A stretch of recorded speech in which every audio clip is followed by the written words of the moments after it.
నమస్కారం. మీరు చూస్తోంది స్పాట్లైట్ టీవీ. నేను మీ యాంకర్ రవికాంత్. ఇప్పుడు ప్రపంచవ్యాప్తంగా టెక్ కంపెనీల్లో జరుగుతున్న ఉద్యోగాల కోతలపై ముఖ్య సమాచారం తెలుసుకుందాం. ప్రపంచవ్యాప్తంగా టెక్నాలజీ కంపెనీల్లో ఉద్యోగాల కోతలు కొనసాగుతున్నాయి. ముఖ్యంగా ఏఐ టెక్నాలజీ అభివృద్ధి, ఖర్చులు తగ్గించే చర్యలు వంటి కారణాలతో వేలాది మంది ఉద్యోగాలను కోల్పోతున్నారు. సోషల్ మీడియా దిగ్గజ సంస్థ మెటాలో భారీ ఉద్యోగాల కోత జరిగే అవకాశం ఉందని నివేదికలు చెబుతున్నాయి. కంపెనీ మొత్తం ఉద్యోగుల్లో దాదాపు 20% వరకు తగ్గించే ప్రణాళిక ఉన్నట్లు సమాచారం.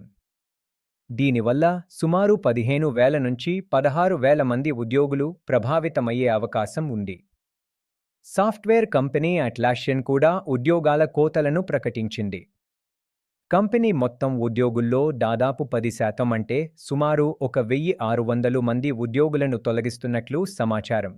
ఈ-కామర్స్ దిగ్గజం అమెజాన్ కూడా పునర్వ్యవస్థీకరణలో భాగంగా ఉద్యోగాల కోతలు చేపడుతోంది. కొన్ని విభాగాల్లో ఖర్చులు తగ్గించడానికి ఈ చర్యలు తీసుకుంటున్నట్లు కంపెనీ తెలిపింది. 2026 ప్రారంభం నుంచే ప్రపంచ టెక్ రంగంలో భారీ ఉద్యోగాల కోతలు నమోదవుతున్నాయి. వివిధ నివేదికల ప్రకారం ఈ ఏడాది ప్రారంభంలోనే 30,000కు పైగా ఉద్యోగాలు తగ్గాయి.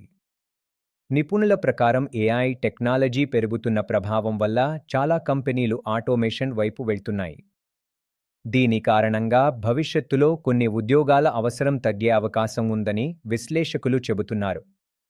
ఇవి ప్రపంచ టెక్ రంగంలో జరుగుతున్న ఉద్యోగాల కోతలపై ముఖ్య వార్తలు.